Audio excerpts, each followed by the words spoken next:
ഞാനിവിടെ 2 medium size മാമ്പഴം എടുത്തിട്ടുണ്ട്. വലിയ മാമ്പഴാണെന്നുണ്ടെങ്കിൽ ഒരെണ്ണം എടുത്താലും മതിയാവും ഈ മാംഗോ കേക്കിനായിട്ട്. തൊണ്ട് കളഞ്ഞ് മീഡിയം സൈസ് കഷ്ണങ്ങളായിട്ട് നുറുക്കിയിട്ടിട്ട് നമ്മൾ മിക്സിയുടെ ജാറിലിട്ട് അരച്ച് പൾപ്പാക്കി എടുക്കാൻ പോവാണ്. കണ്ടല്ലോ, പൾപ്പ് എടുത്തിട്ടുണ്ട് നമ്മൾ, മാംഗോ പൾപ്പ്.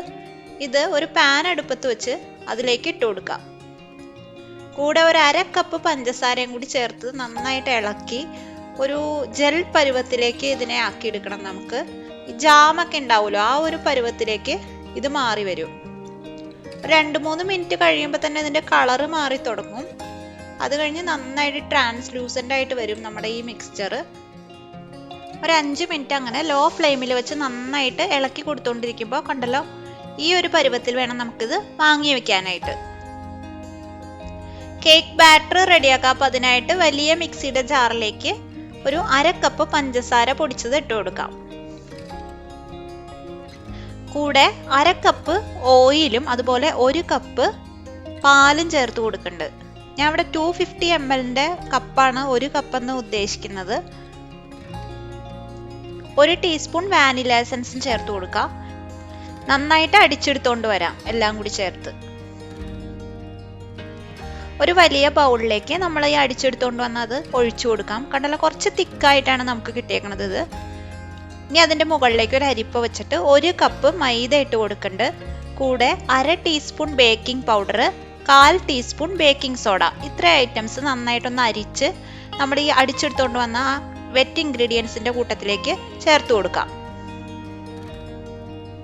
എല്ലാം കൂടി നന്നായിട്ട് മിക്സ് ചെയ്ത് കൊടുക്കാം. അപ്പോൾ കണ്ടല്ലോ, കുറച്ച് തിക്കാണ് നമ്മുടെ ബാറ്റർ. അപ്പം അതിനെ ലൂസ് ആക്കാനായിട്ട് ഓരോ ടീസ്പൂൺ പാല് വീതം ചേർത്ത് കൊടുക്കാം. 2 ടീസ്പൂൺ വീതം ചേർത്ത് കൊടുത്ത് നന്നായിട്ട് ഇളക്കി നോക്കുക. ഒരു പൗറിങ് കൺസിസ്റ്റൻസിയിലേക്ക് ആവുമ്പോൾ മാത്രം നമ്മളിത് സ്റ്റോപ്പ് ചെയ്യുക, പാല് ചേർക്കണത്. ഞാനിവിടെ 5 ടേബിൾ സ്പൂൺ പാലാണ് ഇതിലേക്ക് ചേർത്ത് കൊടുത്തത്. ബാറ്റർ മിക്സ് ചെയ്യുമ്പോൾ എപ്പോഴും നമ്മൾ ഒരുപാട് ലൂസ് ആവാത്ത രീതിയിൽ മിക്സ് ചെയ്തെടുക്കാൻ ശ്രമിക്കുക. ഇപ്പം നമ്മുടെ ബാറ്റർ ഓൾമോസ്റ്റ് റെഡി ആയിട്ടുണ്ട്, ഒഴിക്കാൻ പറ്റുന്ന പരുവത്തിലായിട്ടുണ്ട്. അപ്പം അതിലേക്ക് 1/4 കപ്പ് നമ്മൾ നേരത്തെ റെഡിയാക്കി വെച്ചിട്ടുള്ള ആ മാംഗോ മിക്സ്ചർ, ആ മാംഗോയും അതുപോലെ പഞ്ചസാരയും കൂടി ചേർത്തുള്ള മാംഗോ ഗ്ലേസ്, അത് നമ്മൾ ഇതിലേക്ക് ചേർത്ത് കൊടുത്തിട്ടുണ്ട്.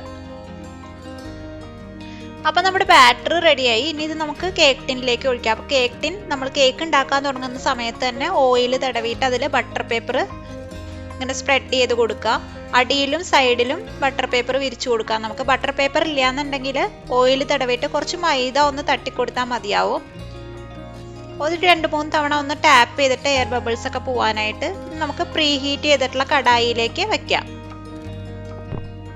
അപ്പോൾ കടായി ഒരു 5 മിനിറ്റ് മീഡിയം ഫ്ലെയിമിൽ വെച്ചിട്ട് ഇതുപോലെ പ്രീ ഹീറ്റ് ചെയ്ത് വെക്കുക.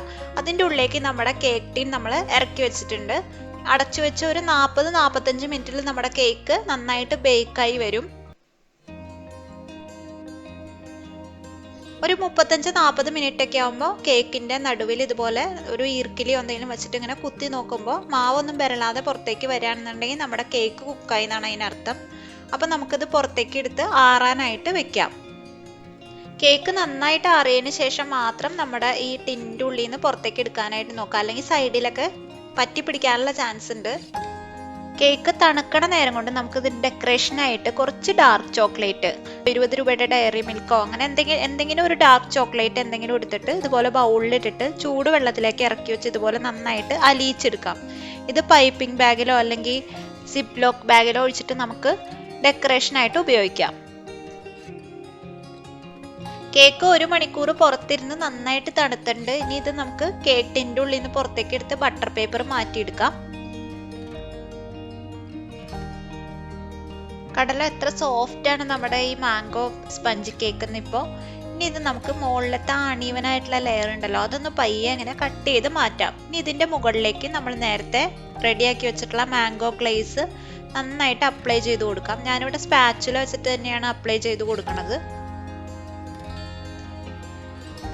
നല്ല ഈവനായിട്ട് നന്നായിട്ട് അപ്ലൈ ചെയ്ത് കൊടുക്കാം. ഇനി ഇതിൻ്റെ മുകളിലേക്ക് നമ്മൾ നേരത്തെ അലിയിച്ച് വെച്ചിട്ടുള്ള ഡാർക്ക് ചോക്ലേറ്റ് ഉണ്ടല്ലോ, അത് ഞാനിവിടെ ഒരു സിപ്പ് ലോക്ക് ബാഗിൻ്റെ ഉള്ളിലേക്ക് ഒഴിച്ചിട്ട് അറ്റം ഒന്ന് പയ്യെ കട്ട് ചെയ്ത് കൊടുത്തിട്ടുണ്ട്.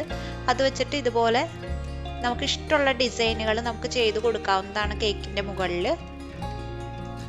ഞാനിവിടെ പാരലായിട്ട് ലൈൻസ് ഇട്ട് കൊടുത്തിട്ട് ഒരു ടൂത്ത് പിക്ക് വെച്ചിട്ട് മുകളിലേക്കും താഴേക്കും പയ്യെ ഓൾട്ടർനേറ്റ് ആയിട്ട് ഇങ്ങനെ വരച്ചു കൊടുക്കുകയാണ് ചെയ്തത്. ആ ഒരു ഡിസൈനാണ് ഞാൻ കൊടുത്തത്. നിങ്ങൾക്ക് ഇഷ്ടമുള്ള ഡിസൈൻ വരച്ചു കൊടുക്കാം. നല്ല രസമുണ്ടാവും കേക്ക് കാണാനായിട്ട്. കണ്ടല്ലോ, ഈ ഒരു ഡിസൈനാണ് ഞാൻ കൊടുത്തത്. കട്ട് ചെയ്ത് നോക്കുമ്പോൾ നിങ്ങൾക്ക് മനസ്സിലാവും എത്ര സോഫ്റ്റ് ആണ് നമ്മുടെ കേക്ക് എന്ന്. അതുപോലെ തന്നെ മുകളിൽ ആ മാംഗോ ഗ്ലേസ് ഉള്ളത് കൊണ്ട് കേക്കിന് ഒരു പ്രത്യേക ടേസ്റ്റ് ആണ്. അപ്പോൾ ഓവനോ ബീറ്ററോ ഒന്നും ആവശ്യമില്ല നമ്മുടെ ഈ മാംഗോ കേക്ക് ഉണ്ടാക്കാനായിട്ട്. മാംഗോയുടെ സീസൺ ആയതുകൊണ്ട് ഇത് എളുപ്പത്തിൽ ആർക്ക് വേണമെങ്കിലും വീട്ടിലുണ്ടാക്കി നോക്കാവുന്നതാണ്. അപ്പോൾ ഇഷ്ടമായെന്നുണ്ടെങ്കിൽ ലൈക്ക് ചെയ്യാനും കമൻറ്റ് ചെയ്യാനും ഷെയർ ചെയ്യാനും മറക്കരുത്. നല്ല നല്ല അടിപൊളി വീഡിയോസ് കാണാനായിട്ട് ചാനൽ സബ്സ്ക്രൈബ് ചെയ്തിട്ട് അടുത്തുള്ള ബെല്ലൈക്കണിലും കൂടി ഒന്ന് ക്ലിക്ക് ചെയ്തേക്കുക. ഒരു അടിപൊളി റെസിപ്പി ആയിട്ട് വീണ്ടും കാണാം.